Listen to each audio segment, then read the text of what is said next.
নেশায় আসক্তকে দিয়ে রক্তদান, পরে মৃত্যু ওই যুবকের।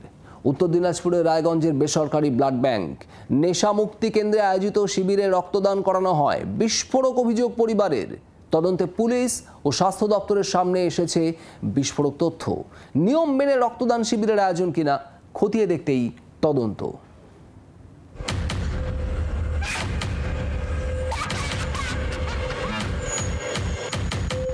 হলিউডের ড্রাকুলা সিনেমায় রক্তচোষাদের হাড় হিম করা কাণ্ড কারখানা দেখে শিউরে ওঠে দর্শক।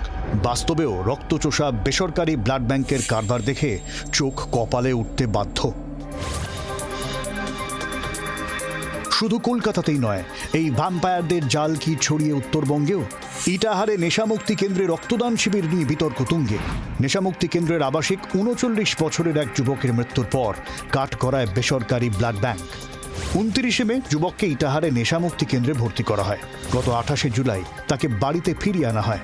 পরিবারের অভিযোগ, বাড়ি ফেরার পর থেকেই যুবকের শারীরিক দুর্বলতা স্পষ্ট ছিল। পরে তারা জানতে পারেন, নেশামুক্তি কেন্দ্রে আয়োজিত একটি রক্তদান শিবিরে যুবককে রক্তদান করানো হয়। বুধবার বিকেলে আচমকা অসুস্থ হয়ে পড়লে পরিবারের সদস্যরা তাকে রায়গঞ্জ মেডিকেল কলেজে নিয়ে যান। চিকিৎসকরা যুবককে মৃত ঘোষণা করেন। ভাইকে আসতে নিয়ে ছুটি দিয়ে যখন আসি, তখন আমার ভাই চেহারাটা কিরকম লাগতেছে, তখন ভাই বলল, ওদের সামনে বলেন, এই ভয়ে আমাকে অর্ধেক রাস্তায় আমাকে বললো যে দাদা আমার শরীর থেকে অনেক রক্ত নিয়ে নেওয়া হয়েছে। ইটাহারের এই নেশামুক্তি কেন্দ্র, এখান থেকে যে ভয়ঙ্কর তথ্য সামনে আসছে, বেসরকারি ব্লাড ব্যাংকগুলো এই সমস্ত নেশামুক্তি কেন্দ্রের লোকজনের সঙ্গে কথা বলে তাদের কনভিন্স করে এখান থেকেই করতো তাদের রক্তদান শিবিরের একটা কেন্দ্র। অর্থাৎ বেসরকারি ব্লাড ব্যাংকগুলোর যে রক্ত গ্রহণ করার জায়গা, সে জায়গার আর একটা মূল জায়গা এই সমস্ত নেশা মুক্তি কেন্দ্রগুলো, যা চলতো সমাজের লোকচক্ষুর আড়ালে মানুষকে সচেতনতার বার্তা দেওয়ার নাম করে এখান থেকে রক্ত নেওয়া হতো, যেমনটা অভিযোগ উঠছে।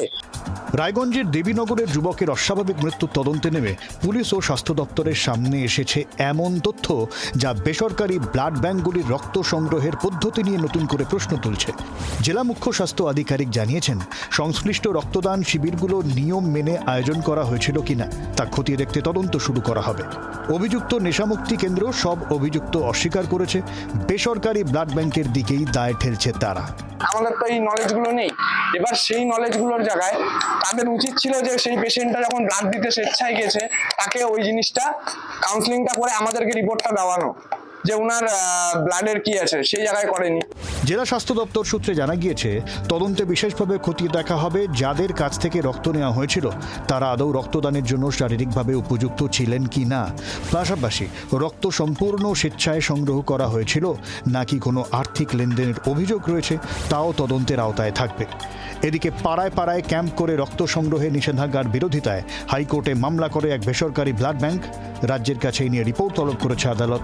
19 আগস্ট মামলার শুনানি। ভবানন্দ সিংহ ও অর্ণবংশ নিয়োগের রিপোর্ট, জি 24 ঘন্টা। বাংলার আওয়াজ, বাঙালির আবেগ, জি 24 ঘন্টা।